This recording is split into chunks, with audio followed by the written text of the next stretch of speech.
नमस्कार दोस्तों, VK knowledge electrical में आप सभी का स्वागत है। दोस्तों, UPPCL TG2 online form apply हो रहे हैं। बहुत सारे बच्चों के अभी भी मैसेजेज आ रहे हैं कुछ पॉइंट्स को लेकर। आज की इस वीडियो में मैं 2-3 पॉइंट आपको क्लियर करने वाला हूं। कंप्लीट लास्ट तक इस वीडियो को देखिए। अगर उन बिंदुओं में आपको भी कन्फ्यूजन है तो मैं विश्वास दिलाता हूँ कि आपका डाउट आज दूर हो जाएगा। सबसे बड़ा डाउट तो है कि कौन कौन सी ट्रेड वाले अप्लाई कर सकते हैं, और दूसरा है अदर स्टेट वालों के लिए कि अदर स्टेट का क्या होगा, अदर स्टेट वाला किस कैटेगरी में फॉर्म अप्लाई करें, उसके लिए सीटें कितनी है। सबसे ज़्यादा सवाल यही पूछे जाते हैं। तो आज मैं ऑफिशियल अपडेट आपको देने जा रहा हूँ। कंप्लीट वीडियो को लास्ट तक ज़रूर देखना। वीडियो पसंद आ जाए तो लाइक ज़रूर कर देना। अपने दोस्तों को फॉरवर्ड तो इसे करना ही है। चलिए दोस्तों, सबसे पहले आपको रजिस्ट्रेशन करना होगा और इसके लिए दोस्तों लिंक मैंने डिस्क्रिप्शन में प्रोवाइड करवा रखा है। आप हमारी वेबसाइट पर जा सकते हैं और वहां आपको इसका लिंक मिल जाएगा। उस लिंक को ले लीजिए और वहां से रजिस्ट्रेशन कीजिए। रजिस्ट्रेशन के दौरान मैंने आपको बताया अपना नाम, date of birth, email ID, mobile number, ये 4 चीज़ें गलत नहीं होनी चाहिए किसी भी कंडीशन में। जैसे ही आप सक्सेसफुली रजिस्ट्रेशन करेंगे, आपकी ईमेल पर रजिस्ट्रेशन, यूज़र आईडी और पासवर्ड ये दोनों आ जाएंगे। और जैसे ही आप उस फॉर्म को ओपन करेंगे तो आपको यहाँ दिखा हुआ मिल जाएगा, जैसे इसमें दिख रहा है यू हैव सक्सेसफुली रजिस्ट्रेशन। ठीक है, और इस पर क्लोज़ कर देना है। उसके बाद में जैसे ही आप फिर से ओपन करते हैं तो वहाँ पर ऑलरेडी यूज़र का ऑप्शन आएगा। लॉगिन आईडी, पासवर्ड और कैप्चा कोड जैसे ही आप भरेंगे तो ऐसा एक इंटरफेस ओपन हो जाएगा, जहां आपकी पर्सनल डिटेल का पॉइंट लिखा होगा आपके सामने, आपके एप्लीकेशन रजिस्ट्रेशन नंबर लिखे होंगे, और इधर देखिए राइट साइड में एक ये लिखा हुआ होगा click here to fill application form. आपको यहाँ क्लिक करना है। जैसे ही आप एप्लीकेशन फॉर्म पे क्लिक करेंगे तो नया इंटरफेस आपके सामने ओपन हो जाएगा और एक एक करके आपको सारे डेटा जो है उसमें भरने हैं, सारे डेटा आपको फिल करने हैं। ये प्राइवेसी नोटिस दे रहा है अपन को एक, कि हम आपके जो जितने भी डेटा है उसको कहाँ कहाँ यूज करेंगे। अपन को ये एक जानकारी दे रहे हैं, आपके एप्लीकेशन नंबर का कहाँ यूज करेंगे, आपकी डेट ऑफ बर्थ। तो ये ऑफिशियली है, इसको हमें एक्सेप्ट करना होगा। ये ध्यान रखें, कई बच्चे कह रहे हैं कि डाटा यूज की परमिशन मांग रहे हैं, तो ऐसा कोई इशू नहीं है। फॉर्म भरते समय इतनी चीज़ें नहीं सोचनी होती, ये कोई इशू नहीं होता है। अब आइए ज़रा यहाँ से सुनिएगा दोस्तों। सबसे पहले जिन बच्चों के सबसे ज़्यादा सवाल रहता है, डोमिसाइल स्टेट पर देखिए 2 ऑप्शन आते हैं, उत्तर प्रदेश और अदर देन उत्तर प्रदेश। यदि आप किसी और स्टेट से हैं तो जैसे ही इस ऑप्शन को सेलेक्ट करते हैं, माय डियर, यहाँ पर अप्लाइड कैटेगरी में बाय डिफ़ॉल्ट अनरिजर्व आ जाता है। आपको कोई कैटेगरी सेलेक्ट करने ही नहीं देगा। यानी ये कन्फर्म हो गया कि अदर स्टेट का बच्चा जो है वो अनरिजर्व कैटेगरी में आएगा। अब मैं आपको बताता हूँ कि उसको सीट कितनी मिलेगी, और अगर आप अनरिजर्व से अलावा कोई और कैटेगरी सेलेक्ट भी कर लेते हैं तो क्या होगा। दोस्तों, जैसे ही आप कोई भी कैटेगरी वहाँ सेलेक्ट कर लेते हैं, मतलब आपका residence other than Uttar Pradesh select करके वहाँ पर कोई रिजर्व कैटेगरी सेलेक्ट करते हैं, तो आपके सामने स्क्रीन पर ये मैसेज लिखा हुआ आएगा जैसा कि आप अभी देख रहे हैं, you are not eligible to apply. समझ गए? इसका मतलब कैटेगरी का इशू तो ख़त्म, आपको अनरिजर्व में अप्लाई करना होगा। सेकंड पॉइंट ये आता है कि गुरुजी अगर अनरिजर्व में अप्लाई करें तो हमारे लिए सीटें कितनी होती है।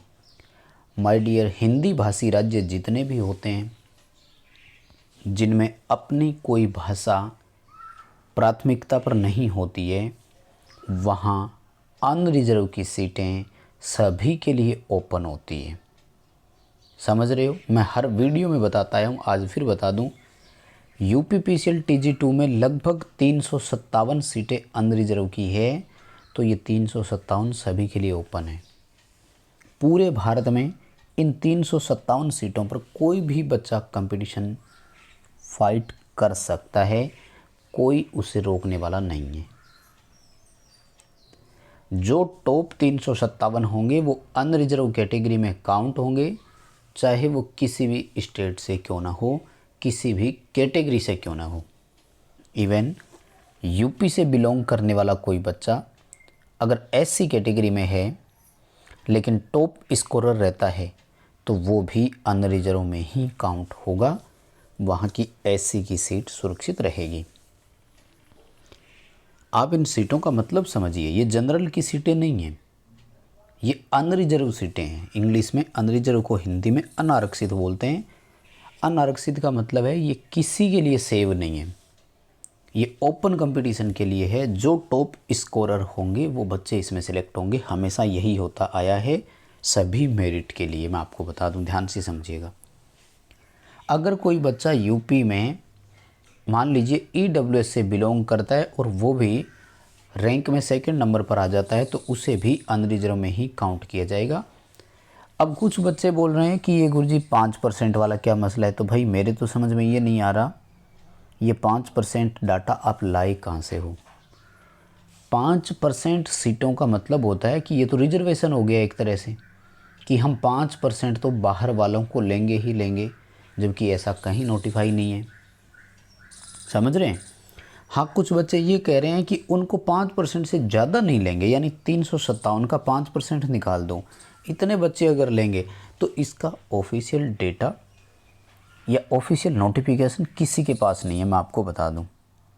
इसलिए आपको इन पॉइंट्स पर जाने की ज़रूरत नहीं है। अगर आपका कंप्यूटर अच्छा है, क्योंकि कंप्यूटर को पास करना ज़रूरी होगा ना, 50 क्वेश्चन आएंगे, 20 नंबर लाने ज़रूरी है। तो आप पूरे भारत में किसी भी स्टेट से हो, देखिए मैं दोस्तों वीडियो क्यों बनाता हूँ ऑल इंडिया के लिए, मेरे साथ कम से कम 15 स्टेट से बच्चे जुड़े हुए हैं, इसलिए मैं हमेशा सभी को सही गाइडेंस देने का प्रयास करता हूँ। एग्जैक्ट राय यही है, 357 सीटों पे कोई भी आ सकता है। आपको कंप्यूटर क्वालिफाई करना पड़ेगा, आप कहाँ से हो कोई मतलब नहीं है उनको। कंप्यूटर का 50 नंबर का पोर्शन है, उसमें 20 नंबर आपको लाने होंगे।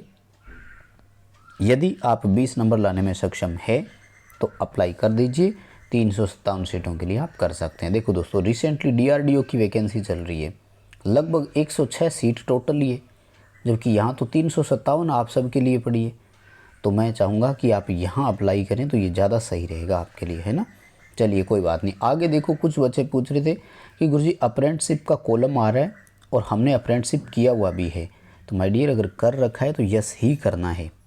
और टाइम इसमें 2 साल की अप्रेंटिसशिप है कि 1 साल की है कि 6 महीने की है, वो सारी डिटेल भी इसमें भर देना, कोई प्रॉब्लम नहीं होगी। अगर आपने अप्रेंटिसशिप किया हुआ है तो यस करने में फ़ायदा है, क्योंकि बाई चांस मेरिट में अगर आप टाई रह जाते हो तो प्राथमिकता मिलेगी। और हाई स्कूल और 10th में तो कोई इशू है नहीं। यहाँ साथ में बोर्ड का नाम ज़रूर लिख देना कहाँ से किया हुआ है, 10th लगा करके कोमा लगा करके आप अपने बोर्ड का नाम साथ में यहाँ ज़रूर लिख देवें, कहाँ से पास किया था। अब देखो कौन कौन सी ट्रेड अप्लाई कर सकता है। सबसे पहले तो यहाँ से सिलेक्ट कर लेना एनसीवीटी है कि एससीवीटी। और माय डियर इन 3 के अलावा आप यहाँ भी कोई अप्लाई नहीं कर सकते।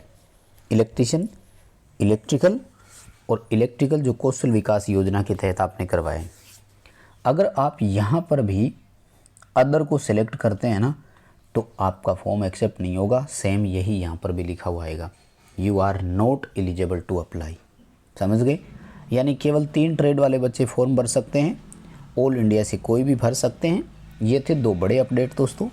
कैसा लगा वीडियो कमेंट करके ज़रूर बताइए। चैनल से पहली बार जुड़े हैं तो सब्सक्राइब कर लीजिए। यूपीपीसीएल TG2 के लिए कोर्स अवेलेबल है, हमारा एंड्रॉइड ऐप डाउनलोड कर लीजिए।